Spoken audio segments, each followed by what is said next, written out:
to Undisputed. I threw my grill in this morning for y'all. I like that. I like it. All the diamonds on me.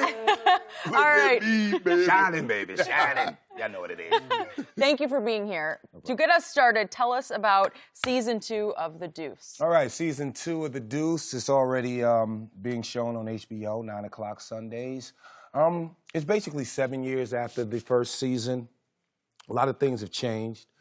Some of the main characters, some have changed for the better, some for the worse. Myself included. Rodney's in a bad way right now.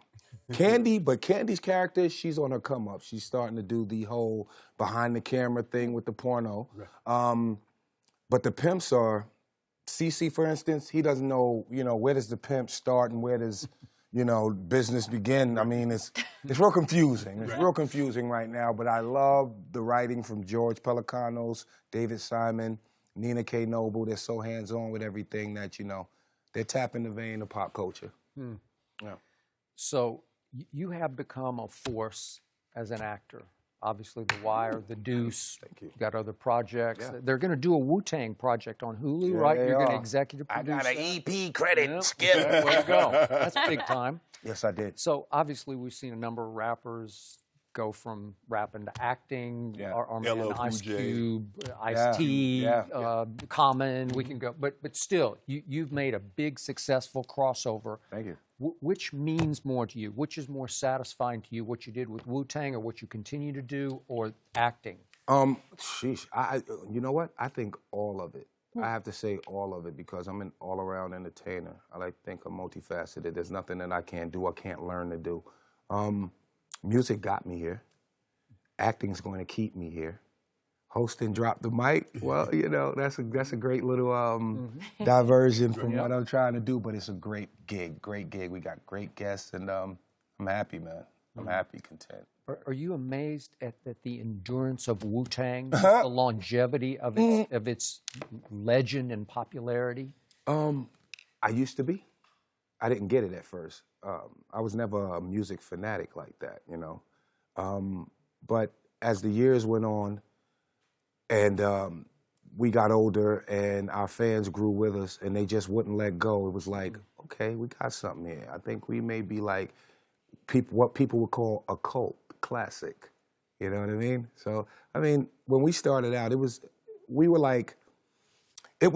if you understood Wu-Tang philosophy, you were in the in crowd, so to speak. So you had a bunch of people that were maybe squares and didn't fully understand, but they wanted to be in that in crowd and gravitated to Wu-Tang. This is why, to this day, you may see, nothing against female fans, but you may see a female fan wearing a Wu-Tang t-shirt. But if you asked her to name one member, she wouldn't be able to do it.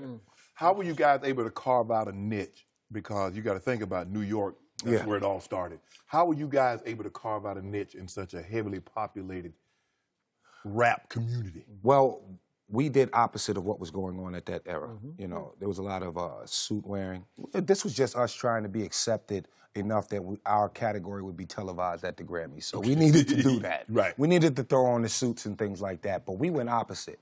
Everybody that we identified with didn't have suits. Everybody that we identified with didn't have expensive jewelry or cars. So we were coming from the bottom, and we were happy to represent the bottom. And a lot of people came up with us, so I think that was it. And what is this Hulu project? Because it's about an American saga. Yeah, you know that. You know what? When people do movies and stuff and they say based on a true story, there's a lot of leeway in that word based. So this is kind of based on our origins.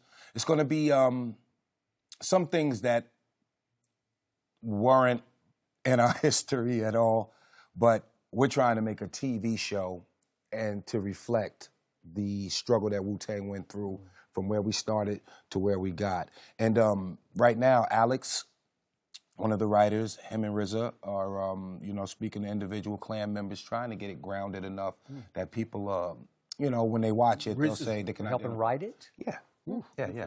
Well, the story is basically his story. He started the group and everything. So if you're going to do an origin story, why not start with that?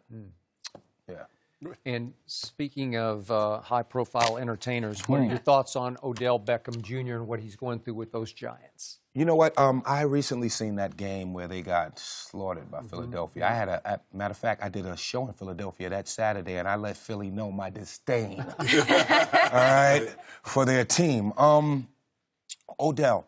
Well, when I watched the game, after the game was over, the commentators, and I know you guys, you have a job to do and things of that nature, and you have to, call players out and things of that nature. But this one commentator, female, she said she just kept nailing that thing home. 95 million. What is it, 95, 90? 65 million guaranteed. Yeah, just kept it. This is the 90, and then they'll show, they show a picture of Saquon Barkley, just made the run. Right. Then they show a picture of Odell. It's like, So I'm like, well, okay, don't pick on the guy like that. You don't have to keep nailing it home. We know how much money that he got in this deal. My thing is, Odell has a lot of passion.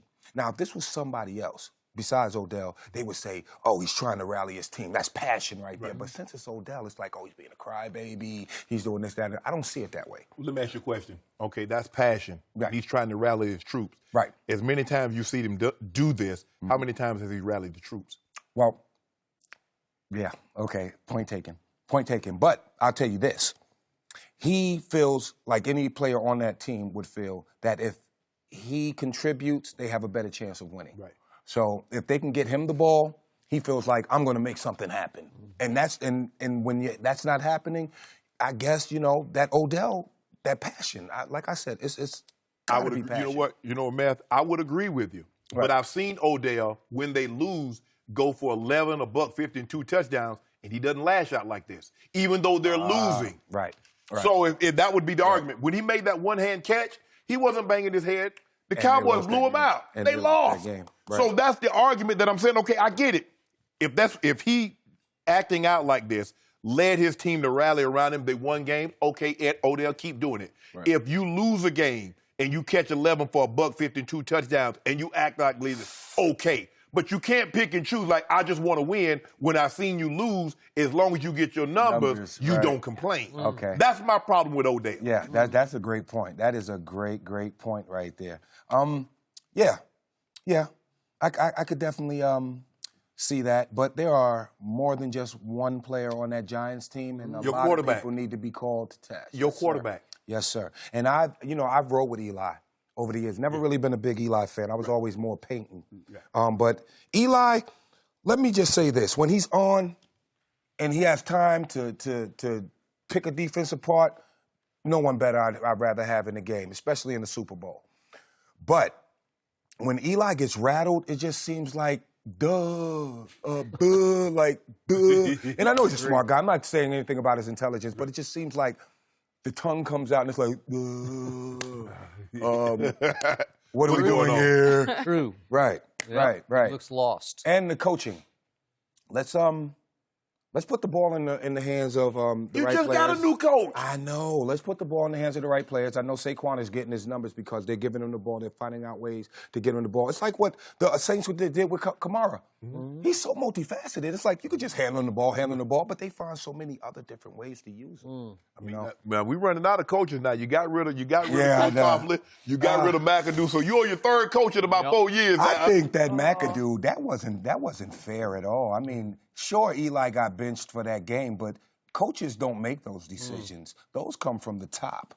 So if you should be mad at anyone, I mean, you should be mad at the guys at the top for sitting their past franchise players. So give us a quick thought on this. You're bi-coastal, Staten Island and L.A. Yeah. What impact will LeBron have on Los Angeles, on Hollywood? I think LeBron is going to shake up the playoffs on the West. Shake them up. Shake up the playoffs on the West. I don't think those guys are going to go this year. I don't think so. I think that the finals are going to be, just my opinion, Golden State and the Celtics. But LeBron brings so much to a team, you're going to be a contender.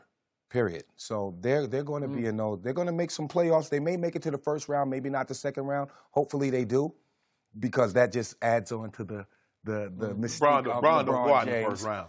LeBron don't go out in the first round. So if they meet Golden State in an earlier round, will they scare them? Will they push them a little bit?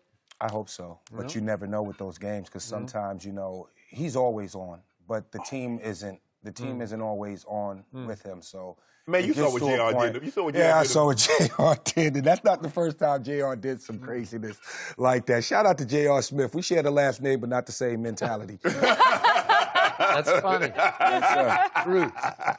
Yes, sir. Oh, well, thank you for being here today. Thank you, guys. It's Honor always to fun. have It's you. always fun to be here. Good looking, bro. Appreciate it. Shannon, you know we love you, brother. appreciate You it, invited to the cookout. Skip, you're halfway there. You're almost invited to the cookout, brother. Almost, Almost, not quite. When you get stop the there. LeBron Get 8, there. we'll be there. Man, he thirsty.